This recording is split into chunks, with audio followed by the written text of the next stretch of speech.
Welcome to the Sisterhood of Sweat. It's Let It Rip Friday. Hi, I'm Linda Mitchell, 54-year-old elite obstacle racer, award-winning fitness competitor, gym owner, and author.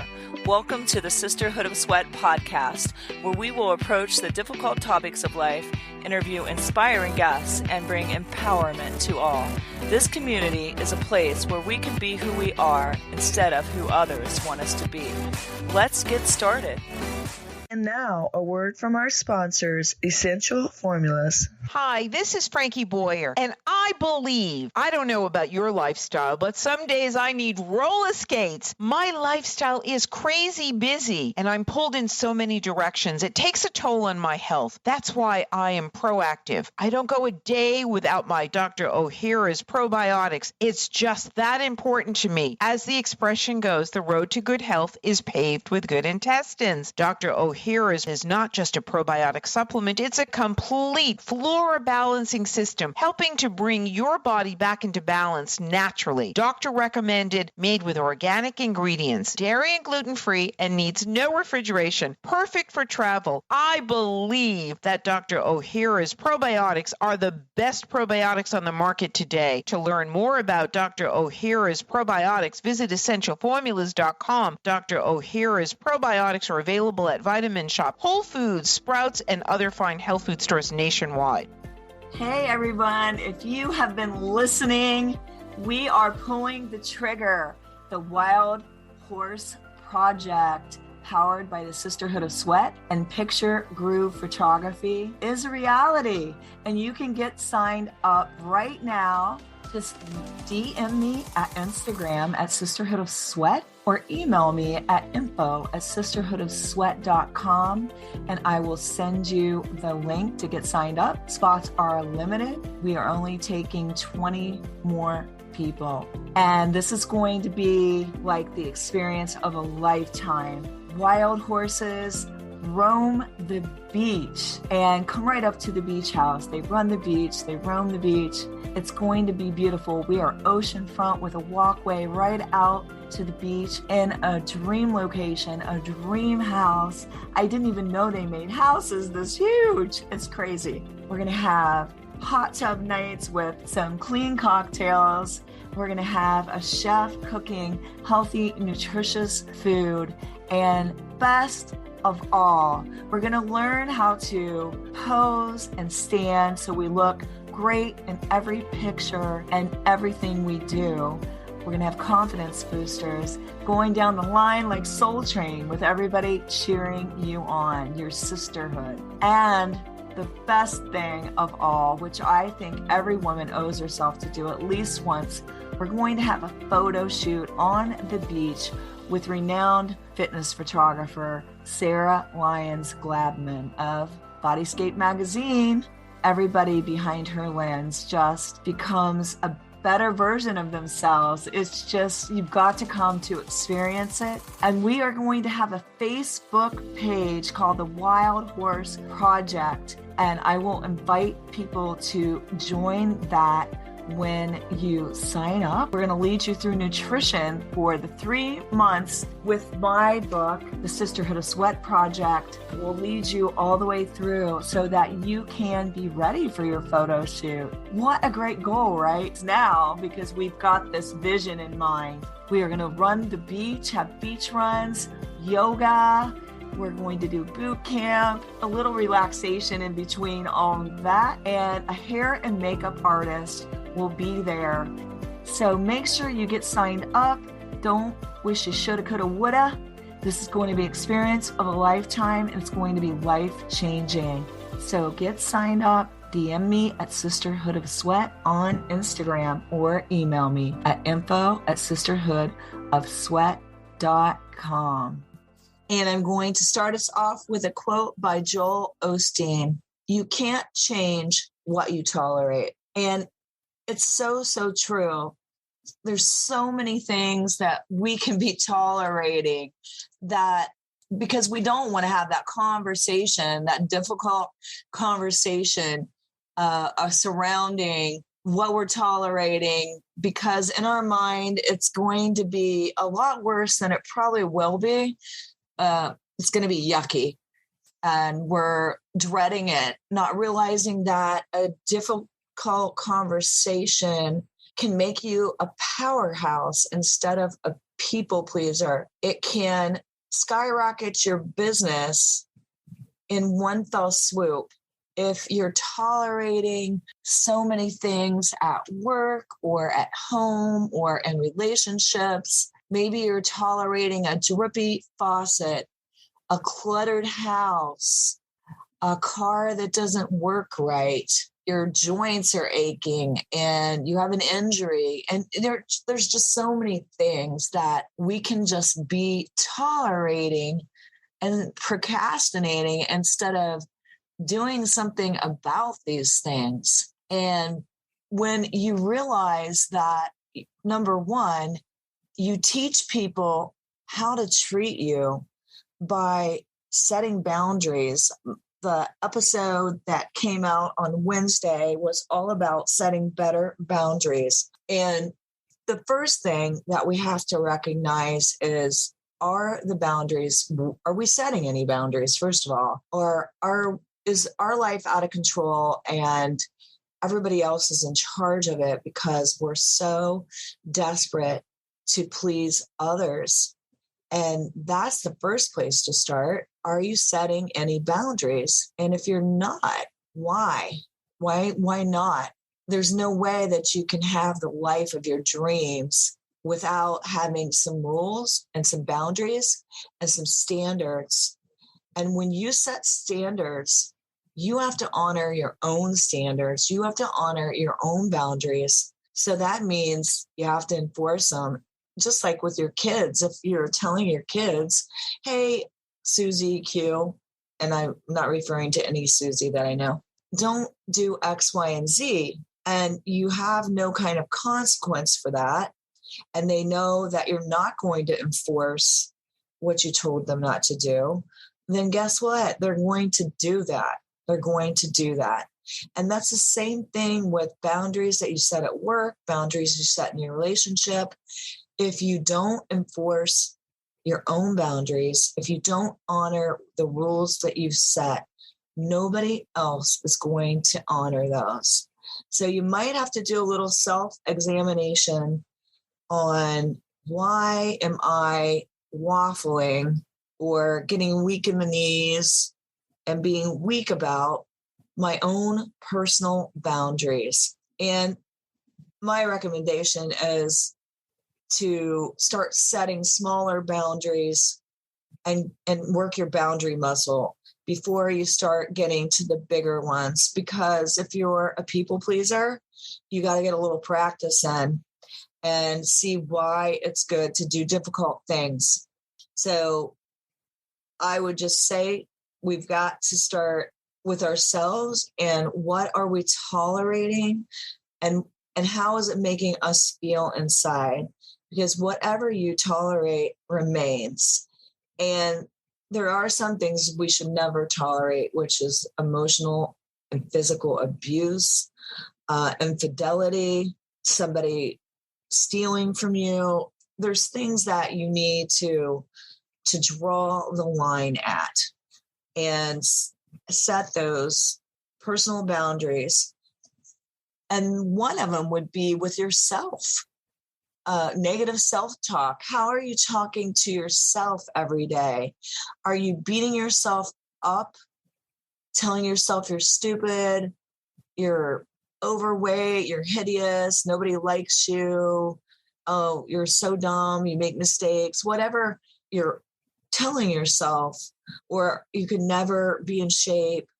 Those things are tolerances too. So you have to look at, oh my gosh, I'm abusing myself. I'm tolerating negative self-talk. That's another one I would just say you shouldn't tolerate whatsoever. And then, are you tolerating somebody that is poisoning the well? Somebody that really is not truly supportive of you, that doesn't back up your ideas, your beliefs, your dreams, that doesn't cheer for you when you win, that you're afraid to tell your dreams to because you know that they're walking around with a needle to prick your balloon or your dream bubble. And they're going to be negative about all of your goals and hopes and dreams for the future.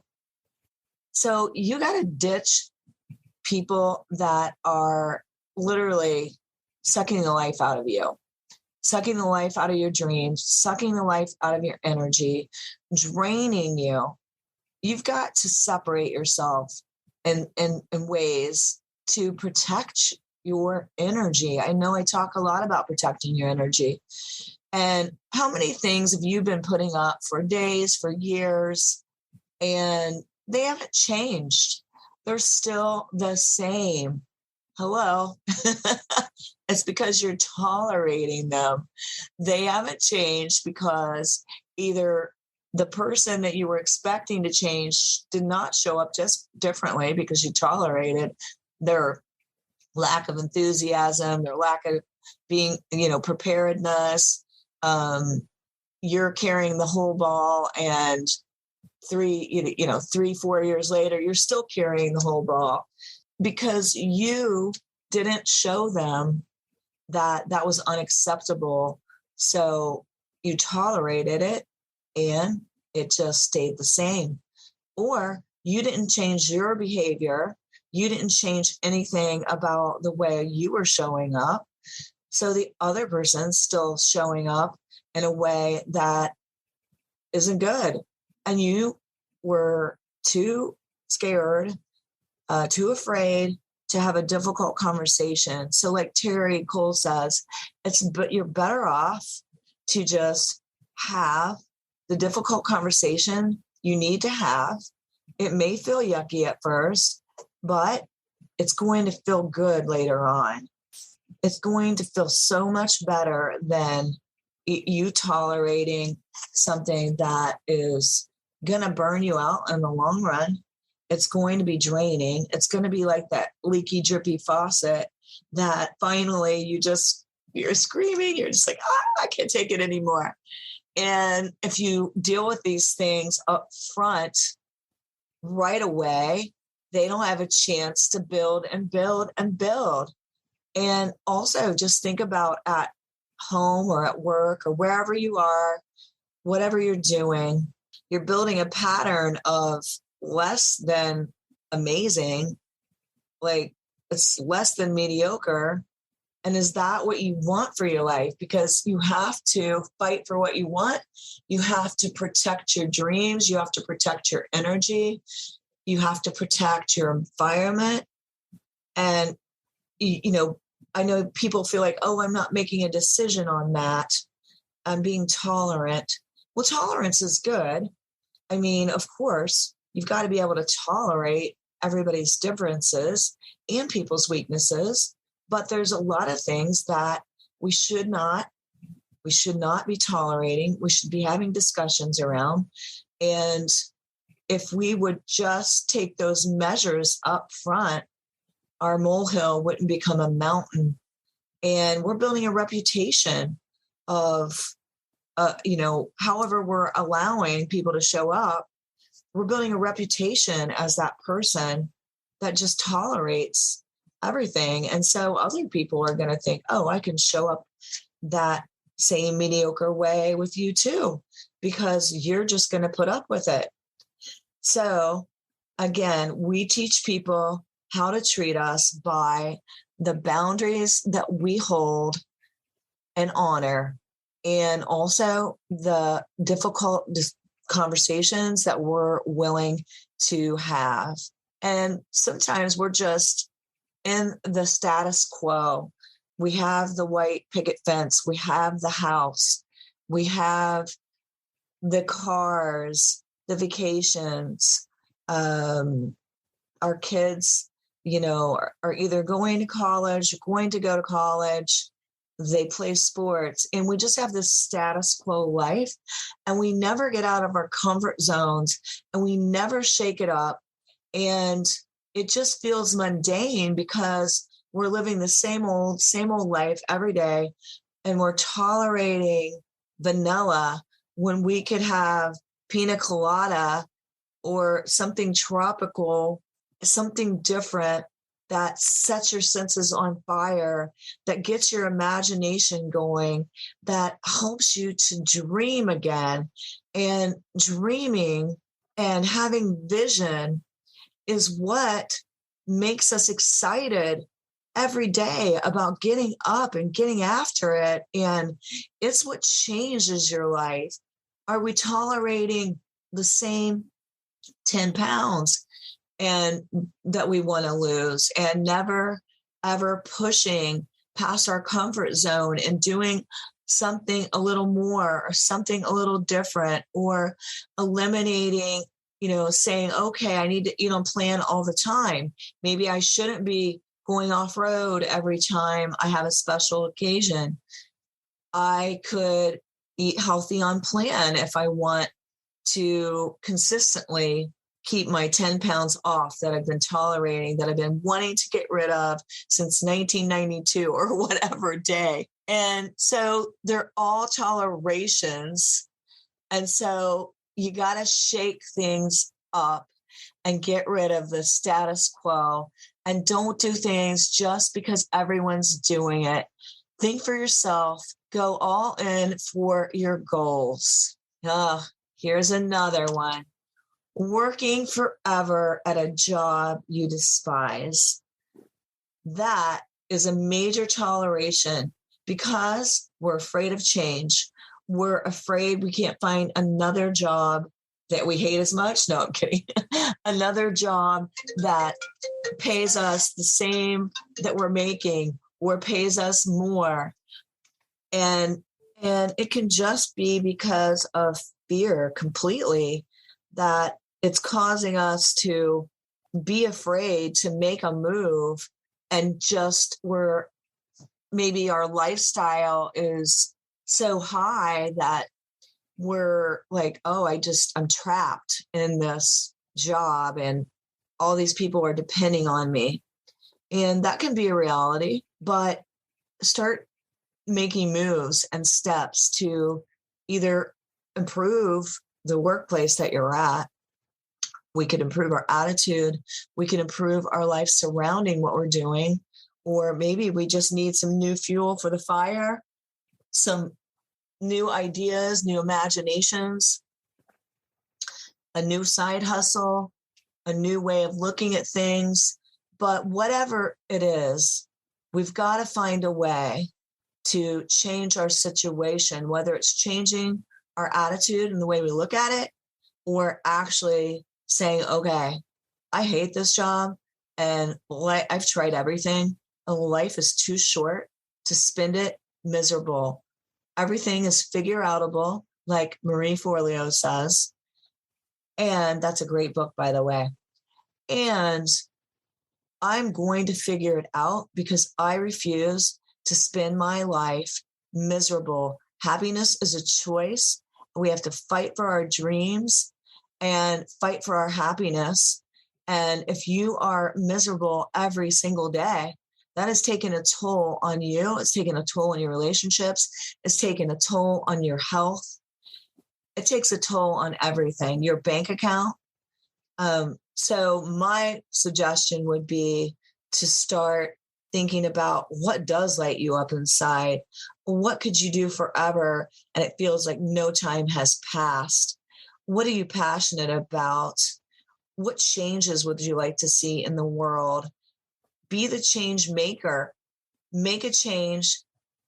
Stop tolerating a dead-end job that just makes you so miserable that you're sick to your stomach and you dread going in every single day. So that would be some of the tolerations that people are tolerating. And then earlier I was talking about injuries, neglecting your health, ignoring injuries, ignoring your body, like your signals from your body are just going to go away if you ignore them. That would be another toleration. Have you been dragging that bum hip around like a ball and chain and still trying to run and still trying to be an athlete and do all the things? Are you taping your feet, your knees, dragging your shoulder along whatever it is, pay attention to it. Don't neglect your health. It's a priority. You're a priority. I'm telling you, you face these things, you stop ignoring these, you stop tolerating them, and you address them. That was the word I was searching for. Address the things that you're tolerating. It's almost like a procrastination. We're living in denial. We just think it's going to get better. It's going to go away. But sometimes we got to have a rude awakening and have some honesty with ourselves. Like, hey, this has been like this for 20 years or however long. If I don't make a change, it's not going to happen, right? Some just brutal honesty with ourselves. And truth is the serum. It is the serum for change. It is the catalyst. When we look at ourselves in the mirror and we don't like what we see, and we face that and we say, okay, this is what I got. This is what I want to change. This is what I'm going to do. Versus ignoring the mirror, avoiding going anywhere, avoiding being in our clothes that we used to wear that fit too tight, all the things. It's just better off to rip off the Band-Aid, tell ourselves the truth, and make a strategy to get out of our rut and to rid ourselves of these things that we've been tolerating. I hope you guys have enjoyed this episode. And like always, keep on keeping on. And I hope that all of our listeners have enjoyed this podcast. And if you guys have really enjoyed this, please review us in iTunes and also share this episode with your friends and your loved ones. Thanks again for listening to the Sisterhood of Sweat.